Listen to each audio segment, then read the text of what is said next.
everybody. Okay, I'm going to try to power through this. I have to let you all know that I tested positive for COVID this morning. So I've already seen my doctor, and I have Paxlovid incoming. But on top of everything that's happened in the last 24 hours, this was kind of not ideal. But I also couldn't leave you guys alone today. So please forgive me if I'm a little bit brain foggy. It's not intentional. It's COVID. This is only the second time I've had it. I've been so careful. And so I'm virtually certain this came into the house through one of my kids. But in any event, I'm going to do my best to power through today. And I should have Paxlovid in my body by the time we get to tomorrow morning. So that's the good news. Okay, so Trump is the president again. I think everybody already knows that. And we have an enormous amount of stuff to talk about from the context of the executive orders that have been entered, the pardons, what Elon Musk did yesterday on the stage at the Capital One Center, along with a bunch of other things that have come up since. And we had a lot of questions this morning on the Patreon feed about just how to cope with this in real time. And I'm not going to suggest that it's easy, right? But we'll talk about some strategies for it just to kind of help you guys get through. I will tell you that personally, all the work that I've done since the election and that we've been training people to do through the Dual Power Accelerator since the election, I think has really held everyone in pretty good stead if you've taken that advice. But we'll talk more about that in a minute. Okay, first things first, today for our visually challenged viewers, I'm wearing a cream-colored sweater with black piping. My hair is pulled back. I am a pink-skinned, green-eyed, dirty blonde-haired woman. I'm a little paler than usual today. Thank you, COVID. And I'm in my office in front of a bookshelf and a yellow trolley and some other stuff. And I'm coming to you, as always, from occupied Muncie, Lenape, and Mohican land. Okay, so first things first. Trump pardoned the January 6th insurrectionists within a couple of hours of taking office. And this was not how we expected this was going to go. What had been signaled prior to this, not just in Pam Bondi's confirmation hearings, but actually even from Trump's own team, was that he was not going to pardon the violent offenders from January 6th. Well, he pardoned and or commuted the sentences of 1,500 people, including Stuart Rhodes, the founder of the Oath Keepers, and Enrico Tarrio, the founder of the Proud Boys, and dozens of other people who had been convicted of violent crimes, including against police officers whose names we have all now come to know. And it's beyond disturbing. I mean, there's no way to kind of confront it without acknowledging that it's really awful. We knew that he was going to do some of this. I think that what people were surprised by was that it was everything all at once. So someone asked me to explain the difference between a pardon and a commutation. So a pardon is where your slate is essentially wiped clean. A commutation is where you say, well, the rest of your sentence is no longer applicable. So it's not like the people whose sentences have been commuted can apply for a job and say they've never been convicted of a felony, for instance, but they don't have to serve any more time. So that's what that means. And I have very strong feelings about it, frankly. Yesterday was kind of nausea-inducing, the whole way through. You all know that I kind of watched it because I sort of felt an obligation to do it, and also because I wasn't. I just felt like I needed to kind of bear witness to it. This on top of everything else was really disturbing. I will say, however, though, that I found some of the EOs more surprising than I found the pardons. So just so we're clear, a couple of top line, he's entered now something like 100 executive orders, but the really significant top line ones are pulling the U.S. out of the WHO, which I have to say was one of the ones that really shocked me. I knew that, he had clearly attacked the WHO because of the way in which it had dealt with COVID and what that meant for his own response during the first administration.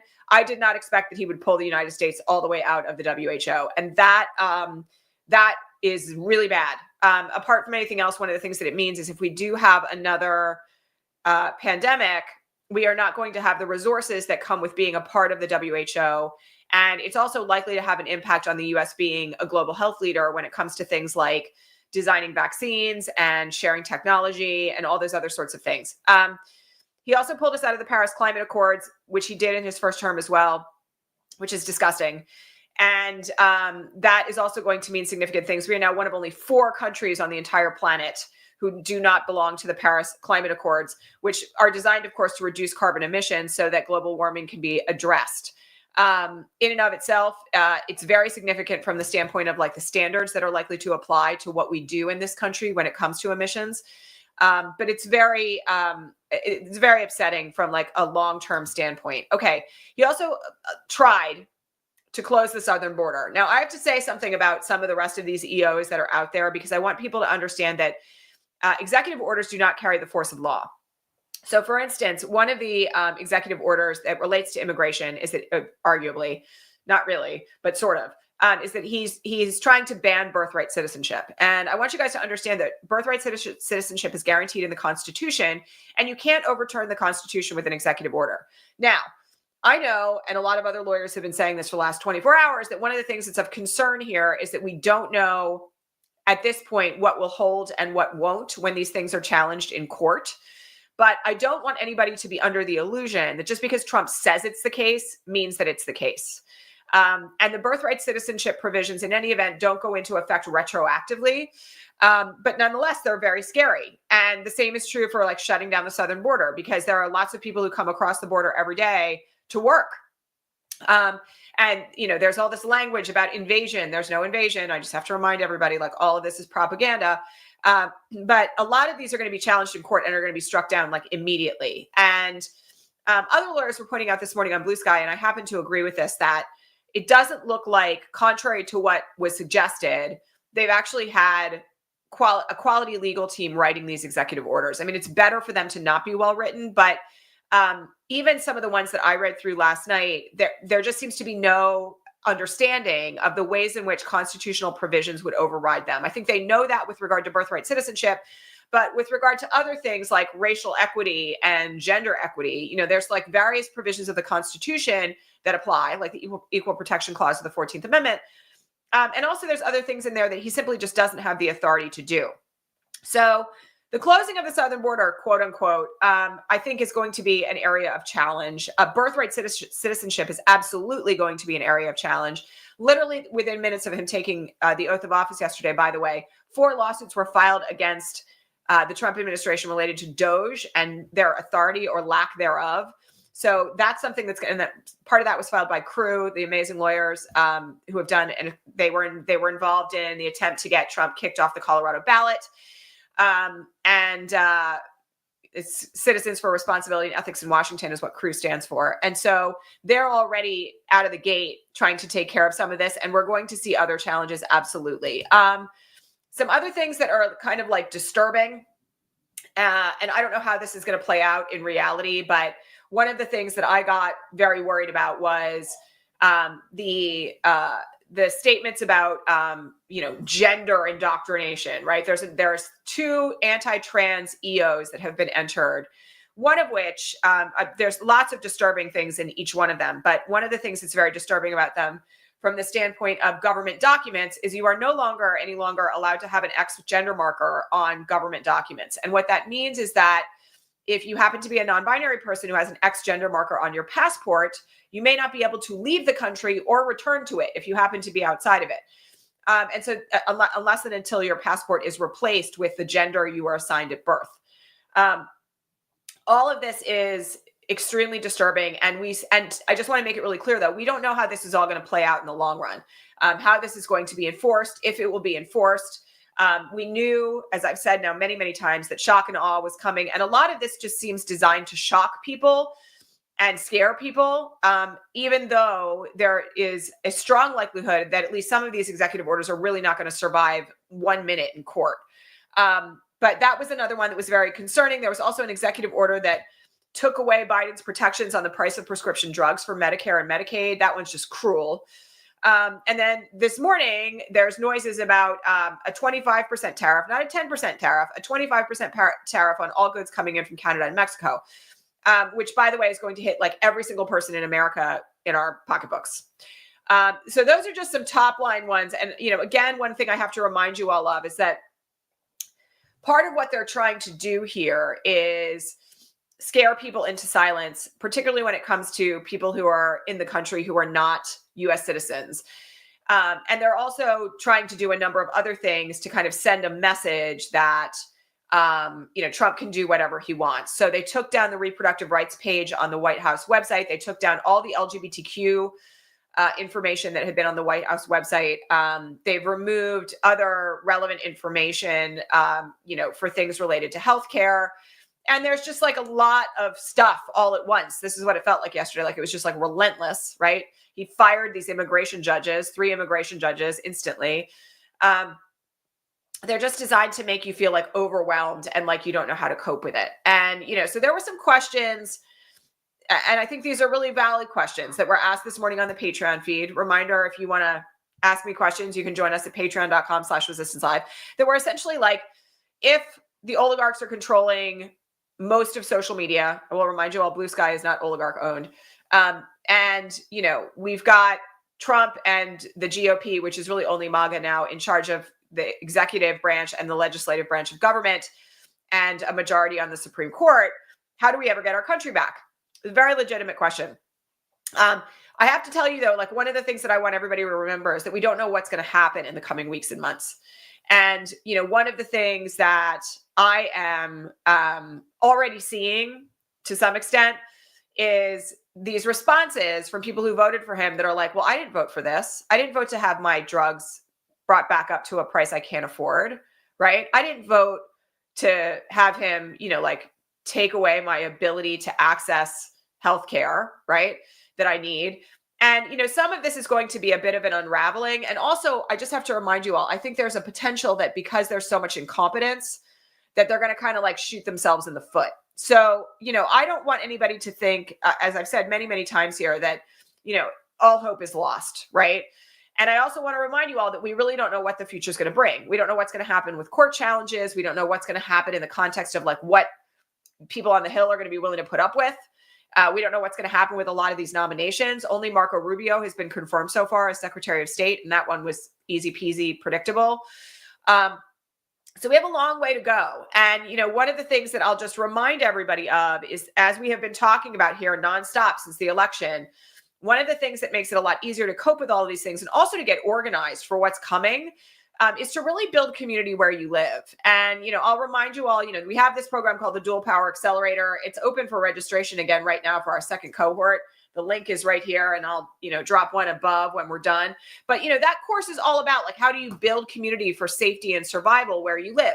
And that's a skill that we're all desperately going to need, right? The benefit of also organizing in that way is that when we get to the midterm elections, or you get to a local election, I met with somebody this morning who's like working on local elections right now in Illinois.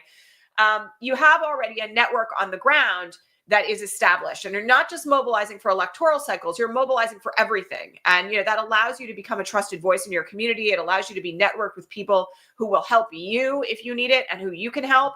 And it builds a situation where it's a lot easier to get through this, frankly. One of the things, of course, that fascists want is they want us to all be alienated and isolated so that we can't organize and fight back. They want us terrified and not leaving our homes. They want us scared that, like ICE is going to come banging down the door. And one of the things we have to do is combat that kind of psychological warfare by actually getting face-to-face and in community with people where we live. And so I just want everybody to remember that, all hope is not lost, and we have options as to how to proceed here. And I want those of you who have already done some of this like community-based organizing to not neglect it. I will tell you that, in our current cohort of the Dual Power Accelerator, there's already people in there this morning who are like, just knowing that I've got my community pod of 6 people where we've all got each other's back and we're helping out our vulnerable neighbors makes all of this like a lot less scary, because we're taking care of people where we live, and he's doing what he's doing. And some of it is completely beyond our control, but at least we know that we're in community with people who care, right?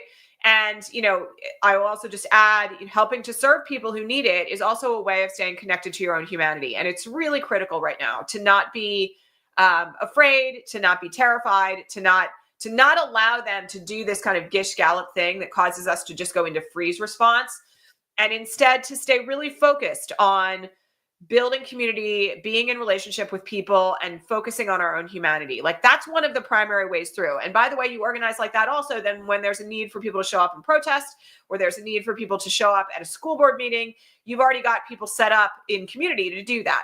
So, I think that all of this is really an opportunity in a weird sort of way to really get back in touch with what matters most to you, to prioritize your values, to prioritize progressive values particularly, and to decide how you're going to make an impact in this era, right? Because there's a true opportunity to really do good things if you focus on that. And you will feel much better by doing that rather than like sitting behind a screen 24/7 scrolling. Okay, similar question with regard to anger. Anger is a normal emotion, right? Like I have moments when I've been angry over the last 24 hours about some of this stuff. And even, from where I sit right now, from the place in which, we're watching all these dominoes fall, one of the things that I keep remembering is that anger is often a cover for grief. And our rage is often there because the hurt that's underneath it is so overwhelming that we can't kind of process it. So I just want to remind you all that, processing your grief is really critical right now. If you have not taken the time, this is something else we do, by the way, Dual Power Accelerator, but if you have not taken the time yet to process your grief about the loss of the election, the harm that is coming to people, that has already come to people, if you have not taken the time to kind of acknowledge the emotions that you're carrying around all of this, it will come out as rage, and justifiably so. Like, I'm not going to tell anybody not to be angry. But I do want to remind you all that, one of the things that's really critical for this era is to manage, one, the information that you're consuming, and two, your own responses to it. So if you're doing something that is causing you to become enraged, like somebody in the comments just said Nextdoor this morning is especially enraging. Nextdoor is always enraging. Nextdoor, in my experience, is just packed with white racists complaining about Black people on their street. One of the things I want people to just grasp is that you have to decide what you're going to engage in right now and what you're not going to engage in. And you have to do that from the standpoint of like, what's my bandwidth emotionally? Like, what do I have the room to deal with today? I'm sitting here like with COVID, and I don't have the bandwidth today to be like, deep in MSNBC, like no question. One of the things that I have been doing though is like reading the paper and then deciding how I'm going to process long form information, which for me is much more relaxing actually than the kind of like nonstop, like breaking news, everything's a crisis kind of garbage. The same, by the way, is true for many YouTube channels. Like, I'm just really not down for like the clickbait reporting that's like, oh my God, everything's outrageous. I mean, it is outrageous, but also like you should be listening to people who are going to tell you how you can cope and get through it and what the next best step should be for you to take in order to make a difference and save lives and keep people safe, right? So please just think through, if you are feeling angry, what is at the moment making you feel that way, and what are you engaging with that's triggering it, and then make some conscious choices about how you're going to manage your time and your attention in relation to those things. And again, anger in response to this is totally normal. I just don't want anybody to sit in it for too long, because we have a lot of work to do and a lot of vulnerable people who are going to need help, and some of us are vulnerable and we're going to need help. And in order for that work to be done, we can't just be enraged and in fight response 24/7. I'll also just say, I don't think there's anything wrong right now with checking out from social media for long windows of time. Okay, so a couple other things. Yesterday, inside the Capital One Center, Elon Musk did. I can't say this word on here, or my video is going to get blocked. But he did a salute, and there was this whole debate immediately thereafter on social media and in the New York Times about whether or not it was what it actually was. And so this is a lesson for all of us. All right. And yes, it's scary and horrendously offensive, and it was what it was. So this is the lesson. Believe your eyes and ears, right? The whole point of like 1984 Orwell or propaganda is that they will do things and then they will say that wasn't what it was. Or they will say things and then they will say, I didn't say that. We've been sitting here on this broadcast for 8 years talking about gaslighting and manipulation. Please trust your eyes and ears. That was what it looked like. It was nothing else.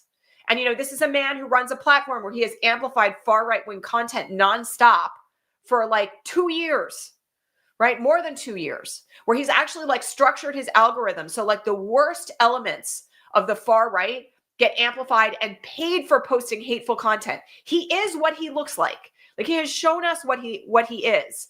And that in and of itself is worth acknowledging, not shunting it to the side. Like, the ADL did something horrible yesterday. I don't even want to go into it. The ADL is compromised in so many ways right now, but they put out a statement saying, well, he deserves some grace. The Anti-Defamation League. And, I have to say that, from my perspective, it's just like Maya Angelou. I said the same thing yesterday on Blue Sky. Like when people show you who they are, believe them. And he did. That's who he is. And I don't think we need any more information about that beyond that. Just know this, though, like he's now apparently the only person in charge of Doge, even though it has no authority. It's just like a board of advisors. Vivek is gone because Vivek's going to run for governor of Ohio. He lasted like less than a Scaramucci. And, also, he was high, or appeared to be high at least, throughout the entire inauguration. So, this is just a sign. It's like a warning sign, a danger sign. But also, like, the other thing I just have to say about it is I don't think we need any more evidence that Trump and his inner circle are who they appear to be, right? Like, Stephen Miller is prepared to separate families at the border again. That's contained in one of the EOs. So, there's no debate about this any longer. And frankly, I think the kind of like debate about this is not, it's not worth our time. Having a debate about it in and of itself is gaslighting, right? So that is what it is. Okay. Another bit of news is that just this morning, about like half an hour before I went on the air, Judge Canon blocked the second volume of the Smith report from being released only to Congress. Okay, I'm just going to point something out. There's no danger in releasing the second volume of the Smith report to the majority and minority leaders of the House and Senate Intelligence Committees. And she doesn't have the authority to do this. And I know people are like really wound up about it this morning, but I also have to say she's already been overturned by the 11th Circuit once.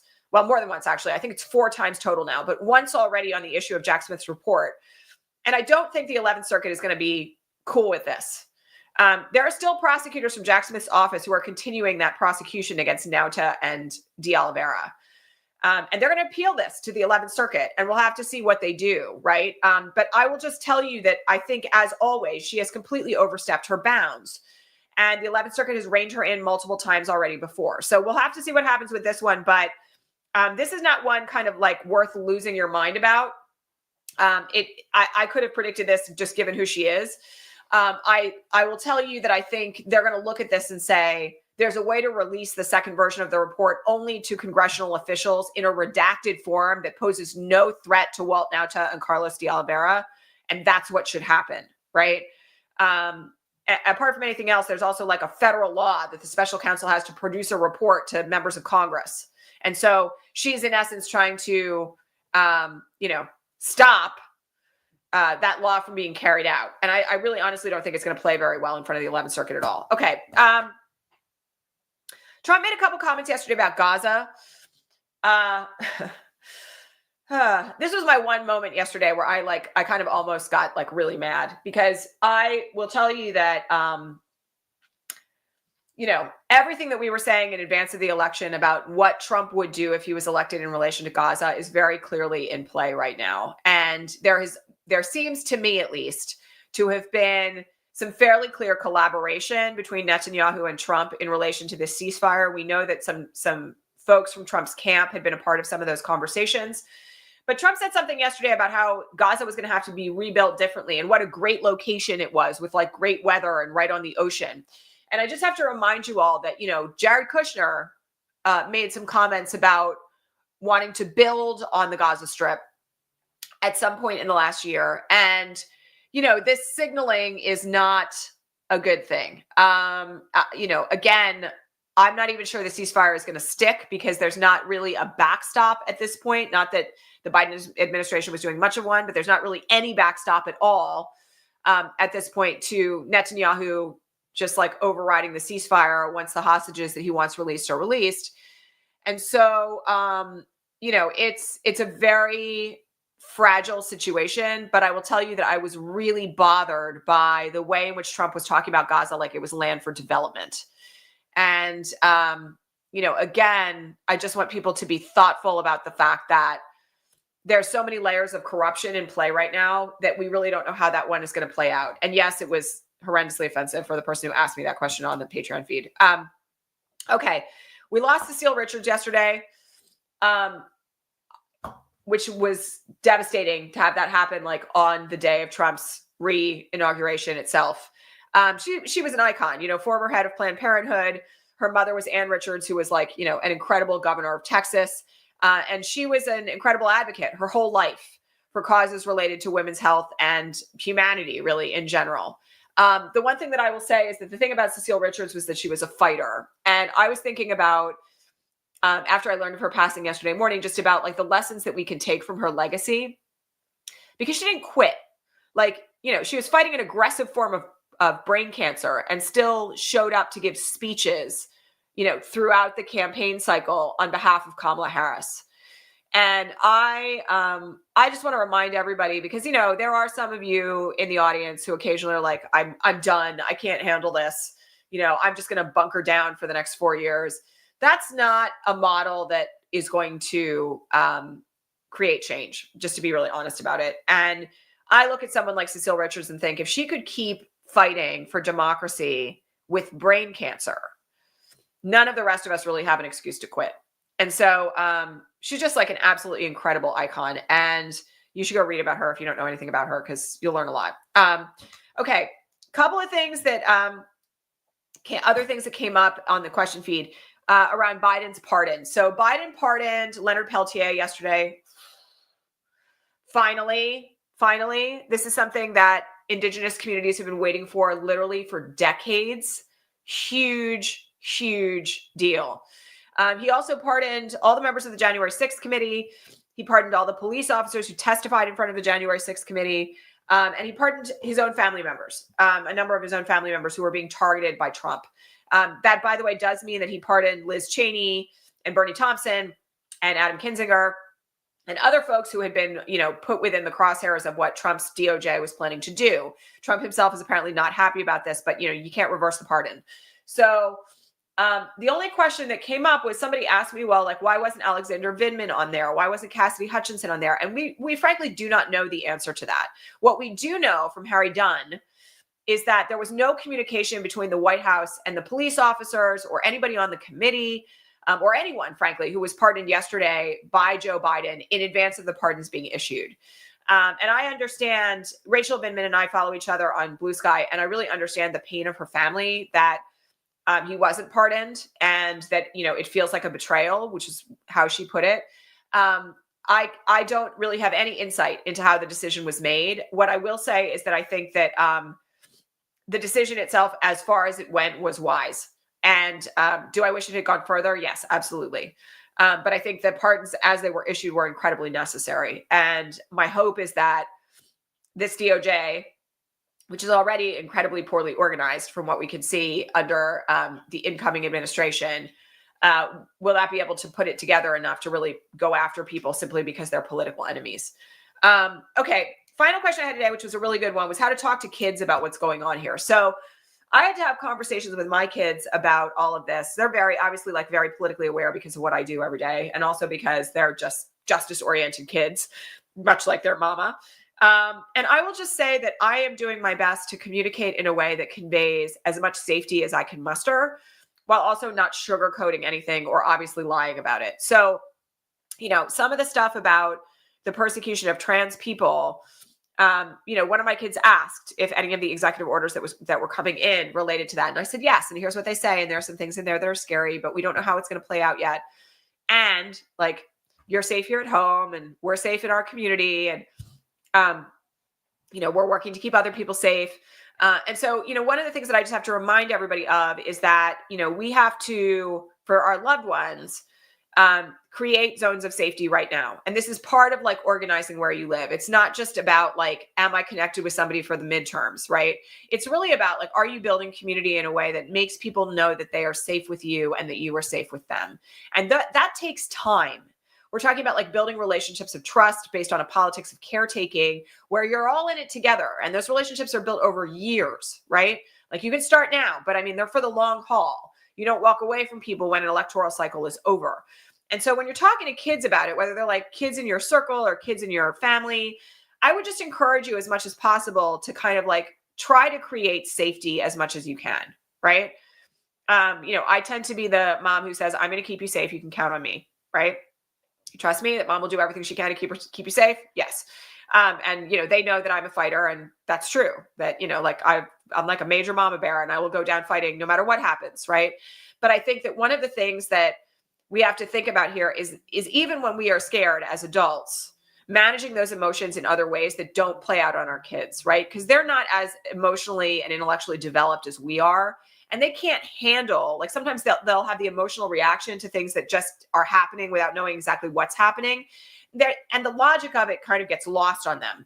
So I'm trying to share as little as I can in age appropriate information bites that isn't gaslighting or, like minimizing or whitewashing.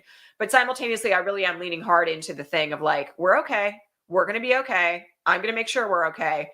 And I think that that's kind of like the direction that anybody should head. All right. That's it for today. I'm going to go pick up my Paxlovid. And hopefully I will be here tomorrow, you guys. The last time I had COVID, when I took Paxlovid, I was better in like 24 hours. So we'll see what happens. But thank you all for bearing with me and my little bit of like COVID-induced brain fog today. I hope you all are hanging in there. I mean, these are like really rough times. And I don't want anybody to like feel like I don't see that. I mean, yesterday was really rough for me too. We were all kind of like a little off. And it was, all of it is very painful. And it also just please remember that a lot of this is shock and awe designed to scare people. And a lot of it probably won't stick. And I'll be here for as long as I can be, right? Like here talking to you guys. And I'll be back tomorrow, assuming that I feel better. And if not, the Patreon feed, you'll get a notice about that. But please also, if you're having concerns about any of this, please do consider joining us in the Dual Power Accelerator, because we have more than 200 people in that course right now. And all of those people are staying on for the second cohort, because once you're in the community, you're there for good. These are it's an extraordinary group of people doing incredible things all over the country and all over North America, because we got some Canadians in there too. And, if you want to be in a community with people who really are all on the same side of the fence, trying to do extraordinary things where they live that will help other people, you should get in on this. I mean, I'm leading the course, but I'll tell you, just watching the wins that people are executing on in their own communities, like community gardens, running for office, getting organized around post-abortion care kits, getting organized around how to keep how to make sure that there are safety resources and hotlines for people who are undocumented and how they may need it. There's all sorts of people working on really interesting things in the course. And if you want to be in community with really good people, that's the place to be. All right. That's it for today, my friends. Enjoy the rest of your day as much as you can. There's, I'm sure, going to be more breaking, horrible news. And just prepare yourself for that, but also take care of yourselves. All right. And I will see you all back here tomorrow at regular time. Thanks so much, everybody. Bye.